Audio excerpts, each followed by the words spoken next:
They say money can't buy happiness, but what if I told you there's a man who proved it the hard way? He had everything: gold, jewels, mansions, power. But every night he went to bed feeling completely empty. This is his story, and by the end, you'll never look at success the same way again. There was a merchant named Marcus, the wealthiest man anyone had ever seen. His vault overflowed with gold coins that sparkled under candlelight. His shelves were stacked with jewels from every corner of the world. Silk, treasures, priceless artifacts, he had it all. People whispered his name with envy and respect. They bowed when he passed. But here's the thing, Marcus felt absolutely nothing. Every single morning, same routine: count the gold, lock the doors, trust nobody. At night, lying in his luxury bed with silk sheets, he'd stare at the ceiling with a heart that felt like cold stone. Something was missing, but he couldn't figure out what. So he convinced himself he just needed more. One more deal, one more treasure, one more pile of gold. Then everything would be perfect. This went on for years until one day, everything changed. An old wanderer showed up at his door. Simple clothes, beat-up backpack, wrinkled face, but his eyes, they were different. They were alive. The old man looked at Marcus and smiled. "I hear you're the richest man in this village." Marcus stood tall, chest out. "That's right. Nobody has more than me." The wanderer nodded slowly. "I once knew someone just like you. Mountains of gold. Died completely alone. Nobody even remembered his name." Marcus frowned. "What do you want, old man?" "I want to show you something. Real wealth, the kind that actually lasts." Marcus laughed. "I've seen every treasure there is. There's nothing you can show me." The wanderer reached into his bag and pulled out this old folded piece of paper. "This is a map. It leads to riches beyond anything sitting in your mansion right now." Marcus's eyes went wide. He leaned in closer. "Where'd you get this?" "From a king who lost everything but found something far greater." "If you want to see it, you gotta trade me your finest jewel." "And you're coming with me on this journey." Marcus hesitated. His finest jewel, a ruby the size of a fist, was worth more than most people's houses, but endless riches. His greed took over. He handed over the ruby. The wanderer pocketed it and gave him the map. "We leave at sunrise." Next morning, they set out. Marcus brought a heavy bag stuffed with coins and started complaining within the first hour. The road was dusty. His feet were killing him. He wasn't used to actually walking anywhere. "Why can't we just hire a car or something?" "This journey has to be made on foot," the wanderer said calmly. They walked through thick forests. Marcus tripped over roots. His expensive shoes fell apart. His back ached like crazy. He wanted to turn around so badly, but the thought of those endless riches kept him moving forward. On day 3, they hit a river, wide, fast, no bridge in sight. "We gotta cross," the wanderer said, rolling up his pants and stepping into the water. Marcus stared in disbelief. "I'm gonna get soaked. My bag's gonna get ruined." "Then leave it." The wanderer was already halfway across. Marcus had no choice. He gripped his coin bag tight and stepped into that freezing water. The shock hit his system. The current pulled at his legs. Halfway across, his bag slipped. Coins tumbled out and disappeared downstream. He gasped, panicking. "My money! Keep moving!" The wanderer shouted. Marcus dragged himself to the other side, drenched and shaking. He'd lost half his coins. He felt cheated, angry, furious. But something else happened too. Something strange. For the first time in years, he felt alive. They kept going. They passed through villages Marcus never knew existed. In one small village, a family invited them for dinner. Marcus wanted to say no, but the wanderer accepted. They sat on the ground eating simple bread and soup. This family was poor. Their house had cracks running through the walls. But they were laughing, telling stories, playing games with their kids. Marcus just watched them, trying to remember the last time he'd actually laughed. "You guys have so little," he said to the father. How are you this happy? The man smiled. We've got each other. We've got today. What else do you need? Marcus had no answer for that. Days turned into weeks. They climbed mountains, slept under the stars. Marcus watched sunsets paint the sky in colors he'd never noticed before: orange, pink, deep purple. He stood there silent, feeling something crack open inside his chest. One night by the fire, Marcus looked down at his hands. They were rough now, covered in dirt. His expensive clothes were torn to shreds. But weirdly, he didn't feel poor. He felt something he couldn't even name.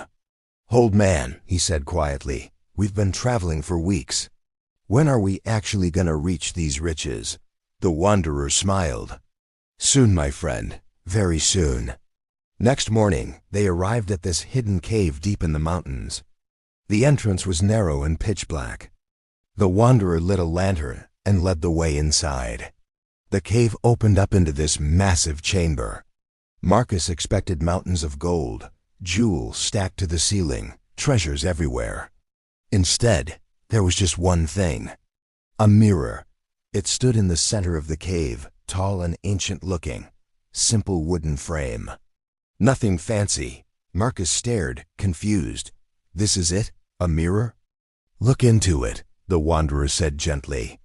Marcus stepped forward. He looked at his reflection and completely froze. The man staring back at him wasn't him. Or it was him, but not the version he knew. The reflection looked cracked, faded. The face was exhausted, completely hollow. The eyes had no life in them. The mouth looked like it had forgotten how to smile. Marcus stumbled backwards. "What is this?" "This is who you were," the wanderer explained. "A man who owned everything but had nothing. A man who locked his heart inside a vault." Tears started running down Marcus's face. He hadn't cried in years. "I thought I was rich." "You were rich in stuff," the wanderer said. "But stuff can't fill your heart. It can't give you real joy. It can't remind you who you actually are." Marcus looked at him. "Why did you bring me here?" The wanderer's voice got softer. "I was once a king. Ruled a massive empire. Had palaces, armies, gold beyond counting. Then war came. Lost everything in a single night. My family, my throne, all my treasures. I wandered for years, completely broken and bitter." He paused, eyes distant. "But slowly I started to see things differently. I met people. Shared meals, watched storms roll in and sunsets fade out. Helped a farmer plant seeds. Listened to a kid sing. And I realized something huge." "What?" Marcus whispered. "Material things decay. Gold rusts. Jewels get stolen. Palaces crumble into dust. But experiences, they stay with you forever. They live in your heart. They change who you fundamentally are. They make you rich in ways gold never can." Marcus looked back at the mirror. The reflection was still faded, still broken. "Can I fix this?" "Yes," the wanderer said. "By choosing differently. By seeking life instead of things. By filling your heart with moments, not just metal." Marcus turned to thank him, but the cave was empty. The wanderer had vanished like smoke. Only the lantern remained, flickering on the ground. Marcus stood there alone. He looked at the mirror one last time, then picked up the lantern and walked out of that cave. The journey home took weeks, but Marcus didn't rush it. He stopped in villages, talked to people. When a farmer asked for help fixing a broken fence, Marcus stayed and worked alongside him. Kids pulled him into their games, and he actually played with them, laughing in the dirt. At night, he sat with village elders listening to stories shaped by decades of living. Each moment felt like a small treasure.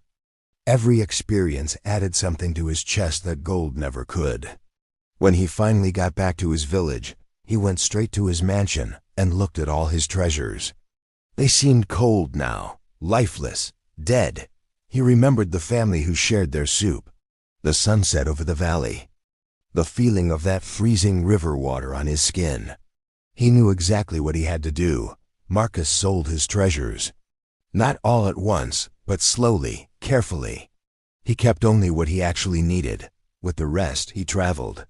He crossed deserts and climbed mountains, sailed across oceans to shores he'd only heard about in stories. He learned new languages, made friends with strangers. He felt sunburn and got caught in rainstorms. He tasted food he couldn't even name. He danced at festivals until his feet hurt. He cried at funerals of people he barely knew. He laughed until his stomach cramped up. Years went by. His hair turned gray. His face got lined and weathered.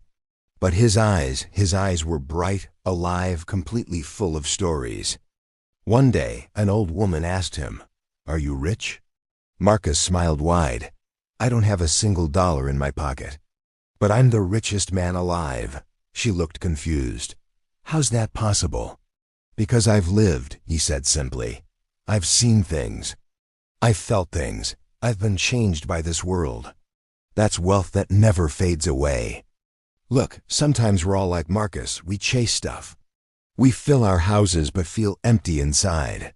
We count what we own but forget to count what we've actually lived. Real richness doesn't come from what you're holding in your hands. It comes from what you're holding in your heart. Experiences expand you. They teach you things about yourself. They shape your character.